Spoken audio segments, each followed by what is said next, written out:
1856年初，天京當局從西征戰場抽調咗部分軍隊援助天京，集中兵力對天京外圍嘅清軍發起咗進攻，一舉粉碎咗清軍嘅江北同江南大營，使太平天國喺軍事上達到咗鼎盛。然而好景不長，一場巨大嘅危機正喺太平天國內部悄悄蔓延開嚟。嗰啲被裹挾住拋家捨業、舉家加入太平軍嘅農民們，好快意識到天皇洪秀全所描繪嘅天國並唔屬於每一個人。男女平等曾經一度被官方史學界認為係太平天國制度中嘅一大亮點。乍一看，生活喺平等中嘅天國男女都好幸福，可事實真係咁樣咩？拜上帝教建立初期，洪秀全曾經仿照聖經中嘅摩西十誡，制定咗10款天條嚟約束教徒們嘅行為，並將佢稱為天條書。天條書中嘅第7條係唔好奸邪淫亂，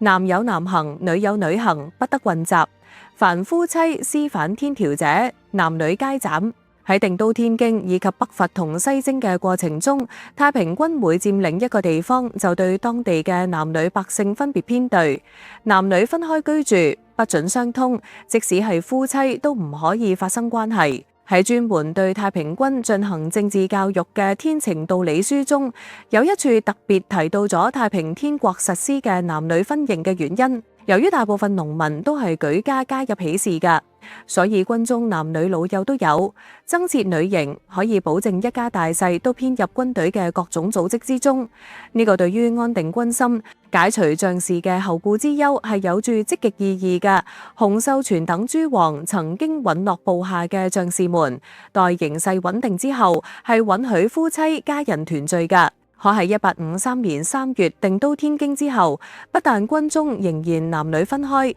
洪秀全更加係將成個天京城都變成咗大軍營，25個男人一個館，25個女人一個館。即使係阿媽嚟探個仔，老公嚟探老婆，亦需要得到批准。探視時必須要隔相當遠嘅距離，講嘢都要用嗌㗎，仲唔可以細細聲講，毫無隱私可言。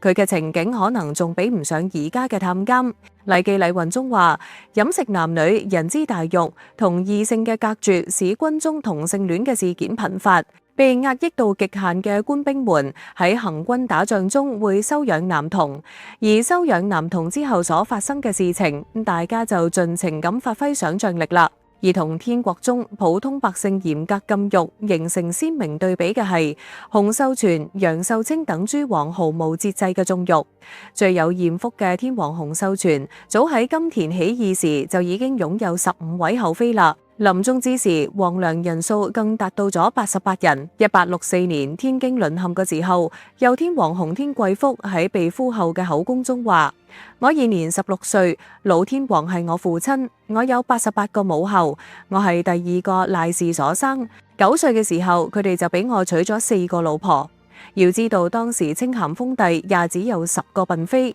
洪秀全係真正咁做到咗3宮6院72嬪妃，夜夜醉臥溫柔鄉。為咗方便管理，洪秀全甚至都唔俾後宮嬪妃們封頭銜啦，直接幫佢哋編號1號、2號、3號、4號。喺天京做皇帝期間，洪秀全曾經出過一本詩集《天賦詩》，裏邊收錄咗500幾首唔通順嘅順口溜。其中唔少詩歌都係佢俾後宮嬪妃們立嘅規矩：服侍不虔誠，一該打硬頸不聽教，二該打起眼看丈夫，三該打問王不虔誠，四該打咩天下男人皆兄弟，天下女子皆姊妹，咩男女平等。早就被洪秀全拋之九霄雲外啦。東皇楊秀清雖然唔似天皇洪秀全咁艷福齊天，但係皇娘人數亦達到咗54人。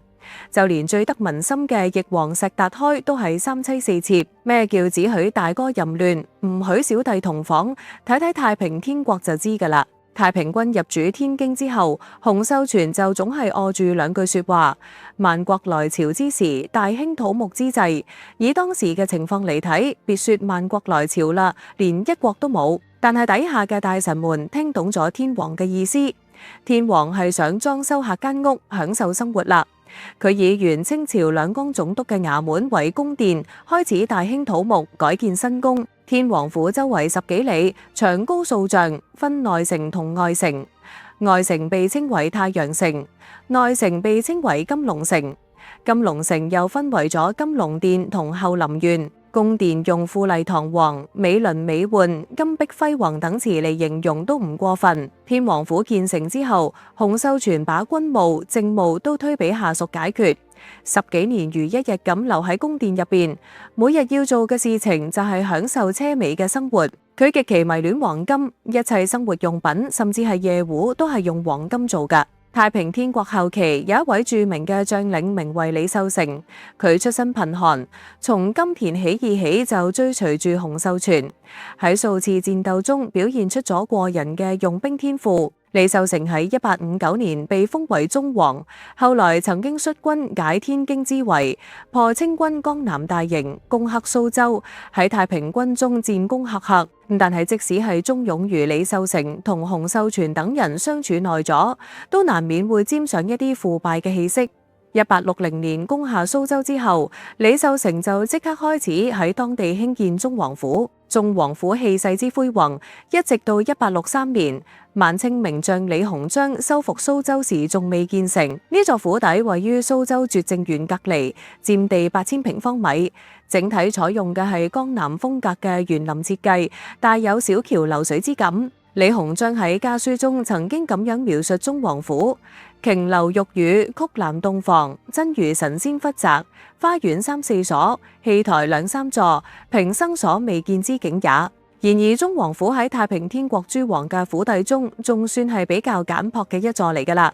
由此可見，洪秀全所勾勒嘅人人平等嘅理想社會，呢個時候已然成為咗泡影。太平天國最盛時期嘅勝負堪稱係金山銀海，但係到咗1864年，天京城被攻破之前，天京城內早已係彈盡糧絕，天王府一貧如洗，成千上萬嘅金銀財寶，短短幾年嘅時間裏邊就被揮霍一空啦。如果話腐朽為太平天國嘅滅亡埋下咗禍根嘅話，咁樣領導人之間嘅內訌就為虎視眈眈嘅清政府提供咗突破口。1856年呢一年係太平天國嘅丙辰6年，亦係清咸豐6年。太平天國都城天京內係一片繁華景象。洪秀全繼續喺佢小天堂般嘅天王府中享受住榮華富貴，但佢萬萬冇諗到，此時天父一次不合時宜嘅下凡傳言，竟然敲響咗太平天國嘅喪鐘。定都天京之後，洪秀全沉迷享樂，將政務全部都交俾東王楊秀清處理。楊秀清亦都成為咗太平天國嘅實際掌權人。隨住時間嘅推移，楊秀清對權力嘅慾望亦都越嚟越膨脹。永安建制時，楊秀清被封為咗9000歲，如今佢已經唔滿足於呢個頭銜啦，佢想要更進一步，同洪秀全平起平坐，成為萬歲，甚至取而代之。根據金陵省南紀略嘅記載，1856年8月，楊秀清又一次假託天父父親傳話，當眾質問洪秀全：你打下嘅江山，邊個功勞最大？洪秀全答話：四弟楊秀清。天父又話：既然知道你四弟功勞最大，點解淨係封佢做9000歲？洪秀全嗱嗱臨話：今後遵天父聖旨，東王稱萬歲，東世子亦都直係東王嘅仔仔們，亦都稱萬歲。天父滿意咁笑笑口話：咁我返天上啦。洪秀全呢個時候心裏邊係屈住，佢深知呢個就係楊秀清喺度裝神弄鬼，但亦只能唯有硬食，因為揭穿咗楊秀清就等於揭穿咗太平天國嘅神話。不過呢滿腔怒火都要揾一個發洩嘅地方，楊秀清係留唔住噶啦。1856年9月1日，6000歲北王韋昌輝接到咗洪秀全誅殺楊秀清嘅密詔。韋昌輝早就對專橫跋扈嘅楊秀清心懷不滿啦。第二日佢便率領3000精兵突圍東王府，將毫無準備嘅東王殺咗個措手不及。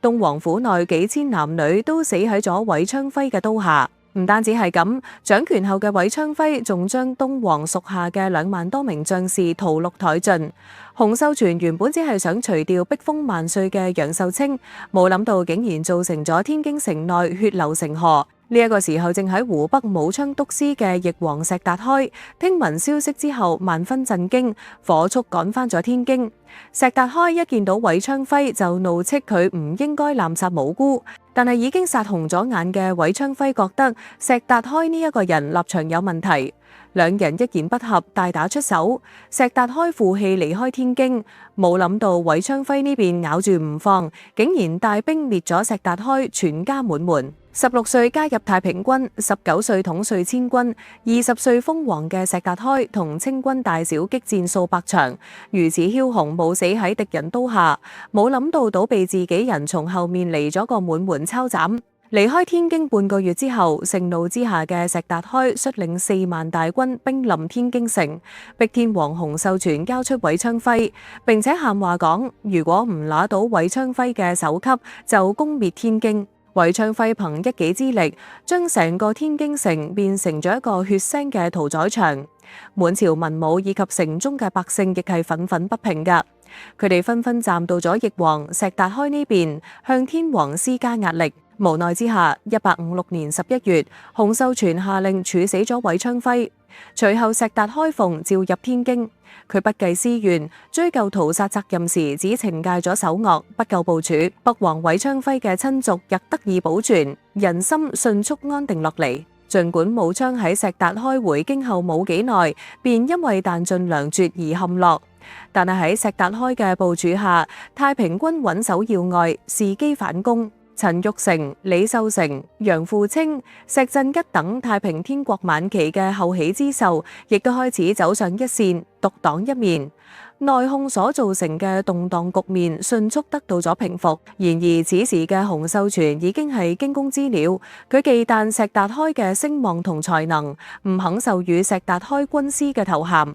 軍師係太平天國官職制度中嘅最高職位，相當於宰相。首義六王中，洪秀全係天王，楊秀清、蕭朝貴被封為正軍師，馮雲山、韋昌輝曾經被封為副軍師，只有石達開冇軍師頭銜。唔單止係咁，為咗牽制石達開，洪秀全仲將自己嘅兩個阿哥洪仁發、洪仁達分別封為咗安王同福王，共同掌管朝政。1857年6月，頂唔順猜忌又了無牽掛嘅石達開，率領最忠於佢嘅20萬大軍，再度離開咗天京城，表示要繼續西征，拓展太平天國嘅勢力，從此一去不復返。隨後冇幾耐，洪仁發、洪仁達二人因為缺乏領袖才能，遭到咗群臣嘅反對，洪秀全被逼取消咗兩個人嘅王爵，東王逼天王，天王要北王殺東王，翼王又要殺北王，王殺王殺咗個血流成河。呢個就係1856年天京城內發生嘅事，史稱天京事變。從天京事變爆發到翼王石達開出走，整整9個月。韋昌輝殺咗一半，石達開帶走咗一半，偌大嘅天京城空空蕩蕩。天京事變亦都被史學家公認為太平天國由盛而衰嘅轉折點。天京事變後，洪秀全情緒消沉，完全沉湎於奢靡嘅後宮生活。1859年4月，洪秀全封佢嘅堂細佬洪仁攞為干王，總理朝政。另一方面，清政府為鎮壓太平軍，積極調兵遣將，並且允許漢族嘅官員掌握軍權，建立地方武裝。一時間，曾國藩嘅湘軍、李鴻章嘅淮軍以及左宗棠嘅楚軍陸續參戰，令太平軍承受咗極大嘅軍事壓力。1856年到1860年4年間，英法聯軍趁中國內亂之際，發動咗第2次鴉片戰爭，火燒圓明園，迫使清政府簽訂咗北京條約。但係對於昏庸無能嘅清政府嚟講，太平天國係佢哋嘅心腹之患。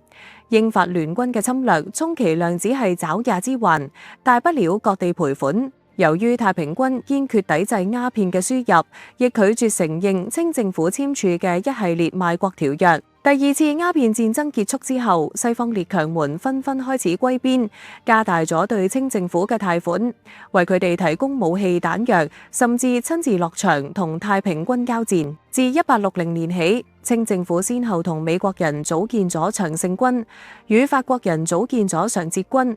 與英國人組建咗常安軍。定勝軍喺中外勢力嘅聯合絞殺下，轟動一時嘅太平天國逐漸走向咗窮途末路。1861年9月，喺曾國藩、曾國荃兄弟嘅指揮下，湘軍包圍咗安慶，太平軍兩段援絕，最終投降。安慶失陷，都城天京屏障盡失。隨後，曾國藩率湘軍順流東下，直逼天京。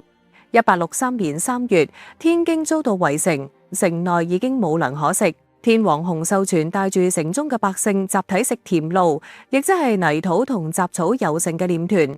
同年6月，翼王石達開兵敗於四川大渡河，走投無路之時，佢做出咗個從軍事政治上嚟講極為錯誤，但係從人性上講極為光輝嘅決定。佢寫信俾清政府四川總督駱秉章，要求殺己一人而保全三軍，言辭懇切。6月25號，石達開被押解到成都凌遲處死。所謂凌遲就係俗稱嘅千刀萬槓，係古代最為殘酷嘅死刑之一。受刑之時，石達開一言不發，毫不畏縮，全程大義凜然。圍觀嘅群眾無不讚嘆真奇男子也。然而石達開死之後，出爾反爾嘅清政府仲是將其部下6000幾人盡數斬殺。1863年底，忠王李秀成勸困於天京城內嘅天皇洪秀全讓城別走，意思係困守天京必定死路一條，仲不如放棄呢度，換個有利嘅地方打游擊，以圖東山再起呢？但係年近50嘅洪秀全早已失去咗當初嘅創業勇氣，果斷咁拒絕咗李秀成。佢話怕咩啦？我嘅天兵多過水，會將天京城守得像鐵桶一般。1864年6月，天京城破，死都唔捨得離開天京嘅教主洪秀全升天，死因一說為病死，一說為自殺。同月，洪秀全16歲嘅長子洪天貴福繼位，是為右天主。湘軍攻破天京城之後，忠王李秀成火速趕到咗天皇宮殿護駕，將戰馬讓俾咗右天皇，自己就換成咗一匹劣馬。最終右天皇突圍成功，李秀成被清軍俘獲，攻陷咗太平軍嘅湘軍立刻開始咗屠城與縱火，火光映天，血流成河，時不時咁傳出被燒死、殺死嘅太平軍以及城中百姓嘅慘叫聲。呢一次屠城對於當地百姓而言係僅次於南京大屠殺嘅災難。1864年8月，李秀成被曾國藩就地處死，時年42歲。佢喺生命嘅最後9日裏邊，揮筆寫下咗洋洋數萬字嘅李秀成自述，細述咗佢波瀾壯闊嘅一生，勾勒咗太平天國嘅興亡史，亦總結咗太平天國嘅慘痛教訓，同時俾歷史留低咗一團迷霧。關於呢份自述背後嘅故事，我哋有機會另起篇章再同大家傾下啦。1864年10月，右天皇洪天貴福被俘虜，隨後被處死。自此，稱霸南方14年嘅太平天國正式滅亡。然而，伴隨住太平天國嘅爭議，卻從來都冇停止過。農民起義係中國歷史上嘅常客，亦係統治者最為頭痛同忌憚㗎。星星之火可以燎原，民眾嘅力量一旦凝聚起嚟，將勢不可擋。晚清時期喺內外交困、萬馬齊喑嘅時代，太平軍能夠提前半個世紀向腐朽無能嘅清政府說不，向西方列強以及佢哋所帶嚟嘅鴉片同不平等條約說不，內駐清擾，外擊列強，頭裹紅巾，輾變速發，高嗌驅逐韃虜，恢復中華，令人感覺係一件非常熱血嘅事。太平天國早期所提出嘅天朝田畝制度，雖然冇能得以實施，但其思想係具有進步意義㗎。1859年4月，洪秀全嘅堂細佬洪仁腿被封為幹王之後，曾提出咗領先時代嘅改革方案《資政新編》。洪仁可係洪秀全最早嘅信徒，但後來曾經與拜上帝教分道揚鑣，前往香港接受基督教神學訓練，並任教英華書院嘅中文老師。重新加入太平天國之後，洪仁統利用喺香港學到嘅先進知識，主張效仿西方發展資本主義。政治上，資政新編提倡以法治國建立輿論監督同政府官員嘅選舉體系，體現咗初步嘅民主法治思想。經濟上，佢鼓勵發展工商，獎勵技術發明。文化思想上，佢反對迷信，提倡新式教育。外交上，佢主張自由來往、平等互利，可以講資政新編喺當時係具有劃時代意義嘅。但係由於農民階級自身嘅局限性以及客觀條件嘅限制，同天朝田畝制度一樣，資政新編亦都未能對太平天國嘅革命發展起到顯著嘅作用。太平天國政權覆滅之後嘅100幾年裏邊，洪秀全喺中國始終係一個神話。孫中山先生曾經以洪秀全第二自居，稱讚太平天國嘅諸領袖為民族英雄、老革命黨。中國著名嘅歷史學家羅爾綱先生亦都長期肯定太平天國與洪秀全，認為太平天國係中國歷史上一個正式嘅王朝，並且用正史嘅紀傳體撰寫咗太平天國史。直到2000年，評論家潘玉蘭先生嘅《太平集說》出版，太平天國嘅神話先開始破滅。潘玉蘭先生喺書中直率咁講出咗自己嘅觀點，佢話以洪秀全為首嘅太平軍係頭領們利用迷信發動同發展起嚟嘅一支造反隊伍，佢用教義、教規、戒律，從精神到物質，嚴厲咁控制住參加造反嘅人們，斷絕咗一切可能嘅退路。事實上，孫中山先生嘅頭腦亦係清楚㗎，佢只讚賞咗太平天國反清嘅民族主義，卻直指太平天國只知有民族，不知有民權；只知有君主，不知有民主。即使成功咗，亦都不過係歷史上又一個封建王朝而已，根本唔值得效法。孫中山先生雖然以洪秀全第二自居，但係從來都冇將洪秀全當作自身嘅學習榜樣。關於呢場戰爭所造成嘅死傷，羅爾綱先生認為燒殺淫掠都係清軍外國僱傭軍做㗎，而唔係太平軍。有滿清統治階級誣衊太平軍殺人放火、奸淫擄掠巧謀一文可證。唔可否認，太平軍喺前期軍紀嚴明、訓練有素係事實，但係喺太平天國晚期，神話破滅、軍心渙散、軍紀敗壞亦係事實。而且當時軍隊叛變嘅事時有發生，士兵們今日倒戈，太平軍聽日又倒戈清軍，邊個係清軍，邊個係太平軍，可能早就已經講唔清楚啦。無論圍繞住太平天國嘅爭議有幾多，無法否認嘅一點係呢一場長達14年嘅戰爭規模之大、損失之慘重、影響之深遠，喺中國歷史上係史無前例㗎。參與起事嘅太平軍係底層百姓，清廷嘅軍隊招募嘅亦係普通百姓。城門失火，殃及池魚，大量未參與戰鬥嘅百姓們亦喺混亂中失去咗性命。正所謂興百姓苦，亡百姓苦。自古以嚟政權更替，最苦嘅永遠都係老百姓。好啦，多謝大家收睇，希望大家支持點個讚，記得訂閱本頻道，下次有更精彩嘅內容。拜拜。